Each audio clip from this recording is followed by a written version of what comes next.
شاہ news میں آپ کا استقبال ہے۔ تازہ ترین خبروں کے لیے دیکھتے رہیے شاہ نیوز۔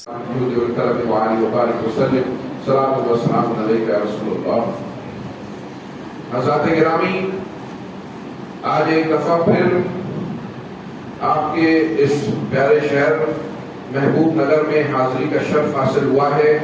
اور پرانی یادیں تازہ ہو گئی۔ چند سال پہلے بھی اسی طریقے سے ہمارے پیارے پیارے بچوں میں انعامات تقسیم ہوئے تھے، اسی سلسلے میں پروگرام ہوا تھا، اور آج ماشاءاللہ پھر سے یہ پروگرام ہو رہا ہے۔ اس پروگرام کا تعلق حضرت سید الشہداء حضرت امام حسین رضی اللہ تعالیٰ عنہ اور امام اہل سنت اعلیٰ حضرت فاضل بریلوی سے اس کے عنوان کا تعلق ہے، اور آپ جو ہیں نہایت ہی بہترین خطبہ کو سن چکے ہیں، مولانا قلندر رضوی صاحب کو سن چکے ہیں، اور اس کے علاوہ مولانا وقار عزیزی صاحب کو سن چکے ہیں۔ ابھی آپ کو مولانا نثار بھائی صاحب کو سماعت کرنا ہے۔ یقیناً یہ سب دنیا اہل سنت کے بہت ہی عظیم خطبہ اور علماء ہیں۔ میں آپ کا تھوڑا سا وقت لوں گا۔ حضرات گرامی، میں آپ سے چند باتیں کروں گا۔ میرے بچے یہاں بیٹھے ہوئے ہیں۔ جیسا کہ میں ہمیشہ عرض کرتا ہوں کہ ہر مسلمان پر ضروری علم دین حاصل کرنا فرض ہے۔ ہر مسلمان پر ضروری علم دین حاصل کرنا فرض ہے، یعنی ہم جو ہیں اچھے سے اچھے اسکول میں پڑھیں، ہم ڈاکٹر بنیں، انجینئر بنیں، لائر بنیں، سائنٹسٹ بنیں، میڈیا پرسن بنیں، کچھ بھی بنیں، لیکن سب سے پہلے ہمیں ضروری علم دین حاصل کرنا فرض ہے۔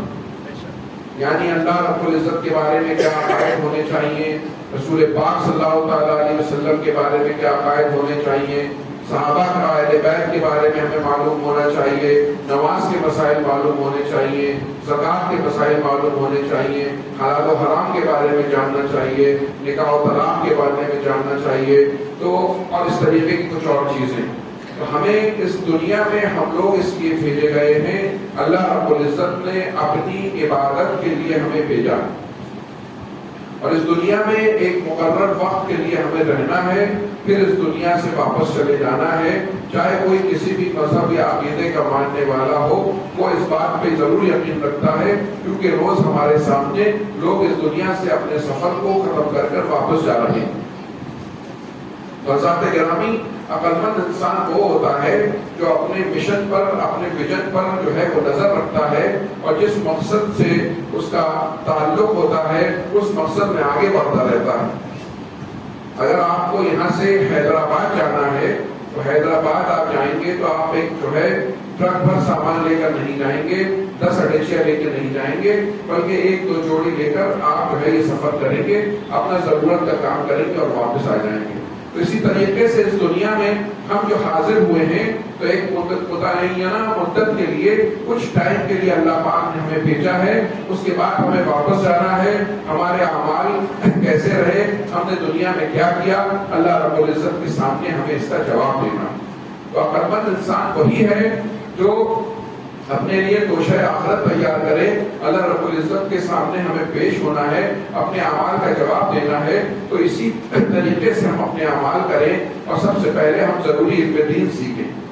آج ہمارے ساتھ ہوتا یہ ہے کہ ہم 50 سال، 60 سال، 70 سال کے ہو جاتے ہیں، یہاں تک کہ اس دنیا سے ہمارا بلاوا آ جایا کرتا ہے، اور ہم جو ہے اپنے بنیادی دین ہی نہیں سیکھ پاتے ہیں، عقیدے ہی درست نہیں ہو پاتے ہیں، نماز کے مسائل ہی نہیں آ پاتے ہیں، حلال و حرام نہیں جان پاتے ہیں، اور انجانے میں جو ہے ہم سے بہت بڑی بڑی غلطیاں ہو جاتی ہیں۔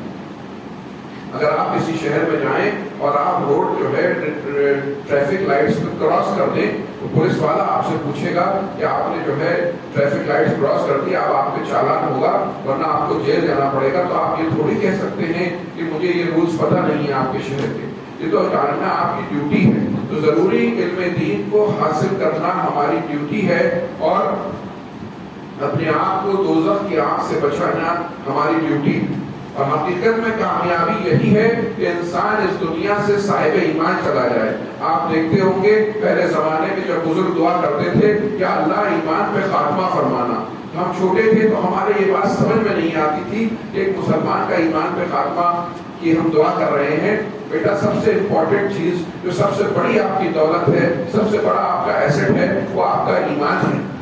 آپ کی جو ٹوائز ہیں، آپ کے کھلونے ہیں، آپ کے پاس ہو سکتا ہے بہت اسپورٹس کے سامان ہو، امی کے پاس بہت اچھے زیور ہو، ہمارے پاس کچھ پیسہ ہو، یہ سب دولت کی چیزیں ہوا کرتی ہیں اور انسان اپنی دولت کو بہت سنبھال کے رکھنے کی کوشش کیا کرتا ہے۔ ہماری بہنیں گھروں کے لاکر میں اپنے زیورات رکھا کرتی ہیں، کچھ بھائی لوگ بینک کے لاکرز میں جمع کرا دیتے ہیں، جب کوئی فنکشن ہوتا ہے اس کو پہنتے ہیں، پھر احتیاط سے اتار کے پھر سے لاکر میں رکھ دیتے ہیں۔ لاکر جو ہے وہ خود ایک اندر کے کمرے میں ہوا کرتا ہے۔ تو یہ جو دنیا کی دولت ہے جو ہمارے ساتھ نہیں جانی ہے، اس کی حفاظت کا تو یہ عالم ہے کہ ہم اس پہ کتنا دھیان دے رہے ہیں۔ تو جو ہماری سب سے عظیم دولت ہے یعنی ایمان کی دولت ہے، اس کی حفاظت کا آپ اندازہ لگائیے کہ ہمیں اپنے ایمان کی حفاظت کے لیے کتنی کوشش کرنی چاہیے۔ اور ہمارا یہ حال ہے کہ ہم سب سے کم امپورٹنس جو ہے اپنے دین اور ایمان کو دے رہے ہیں۔ دین کو بہت لوگ ہلکے میں لیے جا رہے ہیں اور بہت سے لوگ تو اپنا ایمان سے ہاتھ بھی دھو بیٹھ رہے ہیں۔ تو جو انسان کی سب سے بڑی دولت ہوتی ہے اس کی حفاظت وہ سب سے زیادہ کیا کرتا ہے۔ ہماری دولت جو ہے ہمارا دین ہے، ہمارا ایمان ہے، اس کی حفاظت کرنی ہے اور اس کو حفاظت کرنے کے لیے جو طریقہ ہے وہ طریقہ یہ ہے کہ ہم ضروری علم دین سیکھیں۔ اور ضروری علم دین سیکھنے کا یہ مطلب نہیں ہے کہ ہر آدمی 8-9 سال کا کورس کرے اور ہر آدمی عالم یا عالمہ بن جائے، بلکہ اگر ہم اچھے عالموں کے ذریعے روز آدھا گھنٹہ 1 گھنٹہ دین سیکھیں تو 1-2 سال میں ہم اپنی ضرورت بھر کا علم دین سیکھ سکتے ہیں۔ اور اس کا بہترین نمونہ جو ہے وہ آپ کی جو سوسائٹی ہے، یہاں پہ آپ کے مفتی عبدالقدیر صاحب اور جو آپ کی ٹیم ہے، میں دیکھتا ہوں جب میں آتا ہوں تو میں یہاں سے انرجی لے کے جاتا ہوں۔ ہمارے ماشاءاللہ بہت شہروں میں مدارس چل رہے ہیں، لیکن وقت کی جو سب سے اہم ضرورت ہے اس میں ایک یہ بھی ہے کہ ہمارے 99% بچے جو ہیں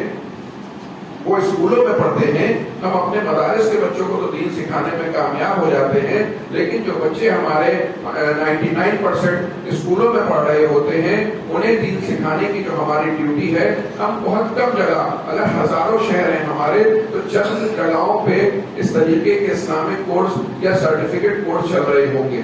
تو یہ کورس ایک نمونہ ہے، باقاعدہ اس پہ ایک ڈاکومنٹری بننی چاہیے، اس کے بارے میں آرٹیکلس لکھے جانے چاہیے تاکہ لوگوں کو معلوم چلے کہ دین سکھانے کے لیے کس طریقے سے ہم کورسز ڈیولپ کر سکتے ہیں۔ ہمارے بچے جب 2 بجے اسکول سے آ جاتے ہیں اس کے بعد اگر وہ روز 2 گھنٹہ دیں تو وہ اپنا دین بچا لیں گے۔ یہ اولاد جو ہے اللہ رب العزت کی دی ہوئی بہت بڑی نعمت ہے۔ جن کے اولاد نہیں ہوتی ہے وہ دعائیں کراتے ہیں، وہ روتے ہیں، اللہ تعالیٰ تمام بے اولادوں کو اولاد صالح عطا فرمائے۔ لیکن جن کو اللہ رب العزت نے یہ اولاد عطا فرمائی ہے، اس اولاد کی تربیت ہماری اہم ذمہ داری ہے۔ اس کے بارے میں ہم سے سوال ہوگا، اگر اولاد کی تربیت نہ کی جائے تو یہ اولاد جو رحمت ہے وہ زحمت بن جایا کرتی ہے، بڑھاپے میں بڑی پریشان کن ہو جایا کرتی ہے۔ ہم کبھی کبھی سنتے ہیں کہ بھائی بھائی سے لڑ رہے ہیں، ذرا سے دکان اور مکان کی زمین پہ ایک دوسرے کے خون کے پیاسے ہوئے پڑے ہیں، اور جو ہے اولاد ماں باپ سے بدتمیزی کر رہی ہے۔ حضرات گرامی، جب اولاد جو ہے ہمارے پاس تربیت کا وقت تھا، جب اولاد چھوٹی تھی، اسے ہماری ضرورت ہوتی تھی، ہمیں اشارے پہ چلتی تھی، اس وقت ہم پوری طریقے سے اگر دھیان نہ دے پائیں تو اس کے نتائج بہت برے ہوتے ہیں۔ ہمیں اپنے اولاد کی بہت اچھی تربیت کرنی ہے۔ بچے جو ہیں ایک پودے کی طرح ہوتے ہیں، جس طریقے سے ایک مالی زمین صاف کرتا ہے، اس میں کھاد ڈالتا ہے، گندگی کو باہر نکالتا ہے، بیج ڈالتا ہے، پھر پانی ڈالتا ہے، اسے دھوپ دیتا ہے، پھر کئی سال کی کڑی محنت کے بعد ایک پھلدار درخت نکلتا ہے۔ اسی طریقے سے یہ ہمارے بچے ہیں، یہ تو اس سے بہت مشکل کام ہے۔ اپنے 2 یا 3 بچوں کی، 4 بچوں کی اچھی تربیت آپ کر لیں، آپ سمجھیے کہ آپ کامیاب ہو گئے۔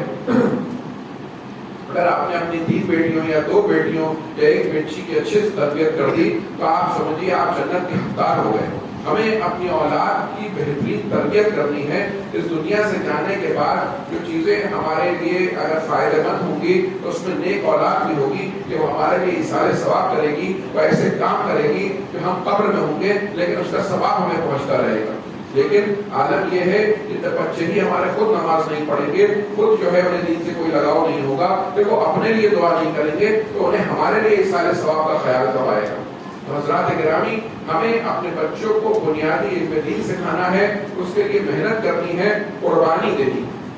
اور ہمیں اپنے گھر کے ماحول کو دینی بنانا ہے۔ دینی ماحول جب تک نہیں ہوگا گھروں میں تو ہم اپنے بچوں کو دین نہیں سکھا سکیں گے. ایسا نہیں ہوگا کہ ہم جو ہے جھوٹ بول رہے ہیں, بے نمازی ہیں, بدتمیزی کر رہے ہیں اور بچے جو ہے دینی ماحول کے بن جائیں. تو اس کے لیے والد کو, والدہ کو, دادی کو, دادا کو, چچا کو, پھوپھی کو, سب کو مل کے کوشش کرنی ہوگی. پورے گھر کا ماحول, پورے خاندان کا ماحول جو ہے وہ دینی بنانا پڑے گا. اس کے لیے قربانی دینی پڑے گی, جھوٹ کی قربانی دینی پڑے گی, بے نمازی پر کی قربانی دینی پڑے گی, گالیوں کی قربانی دینی پڑے گی. نہ جانے کتنی قربانی دیں گے تب جا کے ہمارے جو ہے کہ گھر کا ایسا ماحول بنے گا کہ ایک اچھا دینی مزاج کا بچہ ہو. تو ہمیں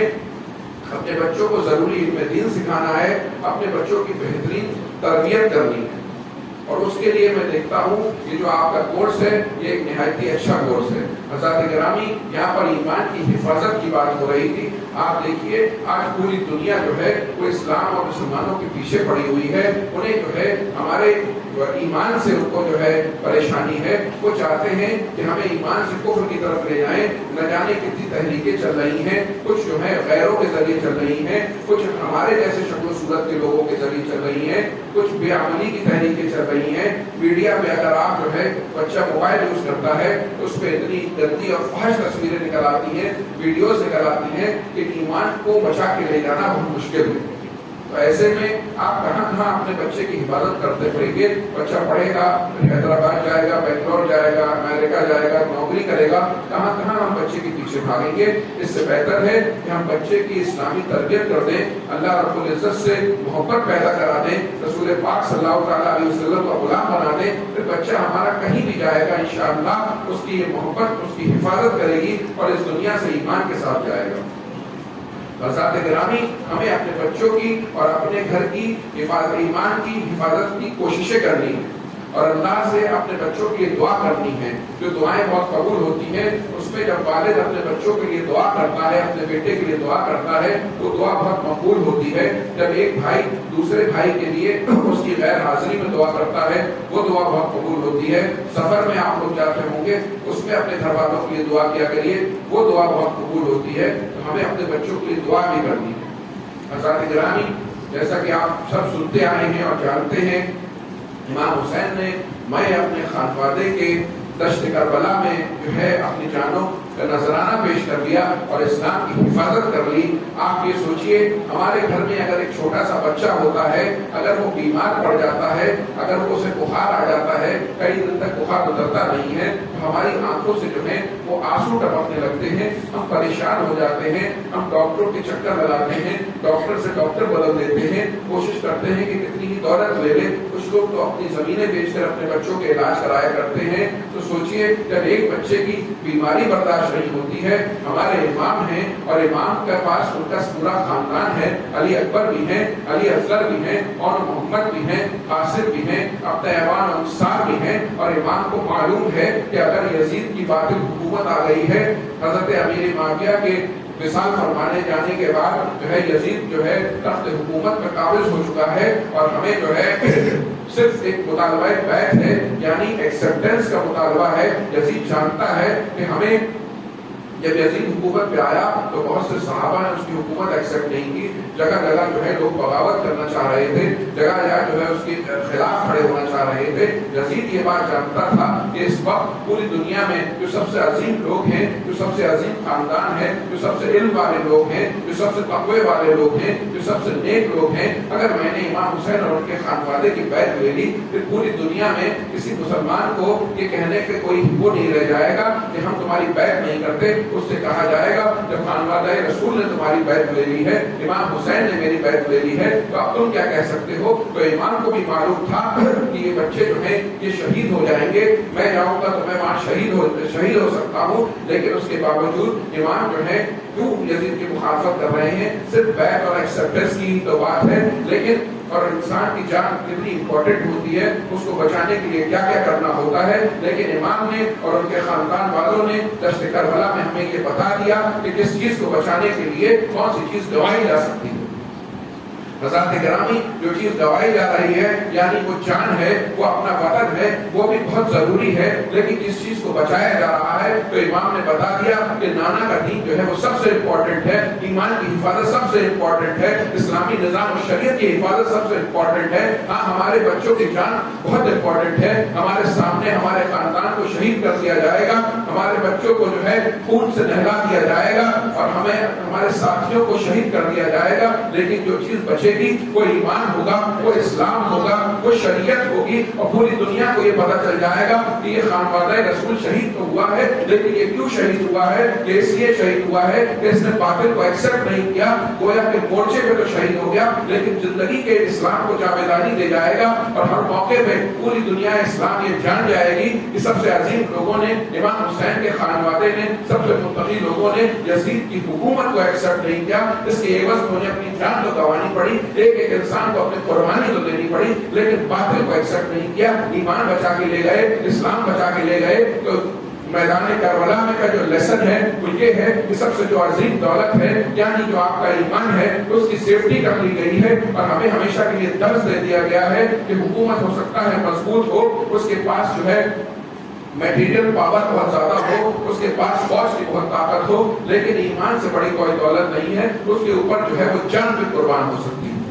امام حسین نے اپنے خانوادے کی جو ہے پوری قربانی دی، اور اس کے بعد آپ نے دیکھا کہ جب یہ خبر پھیلی ہے تو کس طریقے سے جو ہے صحابہ اکرام جو ہے اٹھ کھڑے ہوئے ہیں، اور کس طریقے سے قاتلان حسین کو جو ہے وہ سزا دی گئی۔ مکہ شریف میں گستاخ ہوئی ہے، لیکن آنے والے وقت میں ہمیشہ کے لیے بتا دیا گیا کہ ایمان کی دولت کتنی عظیم ہے۔ تو میں آپ سے اپنے پیارے بچوں سے بھی یہ گزارش کروں گا کہ بیٹا جو ہمارا ایمان ہے وہ ہماری سب سے بڑی دولت ہے، ہر حال میں اس کی حفاظت کرنی ہے، اور اس کی حفاظت کا ذریعہ یہ ہے کہ ہم اپنے دین کو سیکھیں اور اپنے دین پر عمل کریں۔ جب آپ اپنے دین پر عمل کریں گے، جب آپ اپنے دین کو سیکھیں گے، اللہ رب العزت سے محبت کریں گے، رسول پاک سے محبت کریں گے، تو انشاءاللہ کوئی آپ کا بال بھی باقی نہیں کر پائے گا، اور ہم اس دنیا سے اپنے ایمان کی دولت کو سلامتی کے ساتھ لے کر جائیں گے، اور یہی ہماری سب سے بڑی دولت ہے۔ اور یقیناً ہمیشہ لوگ رہے ہیں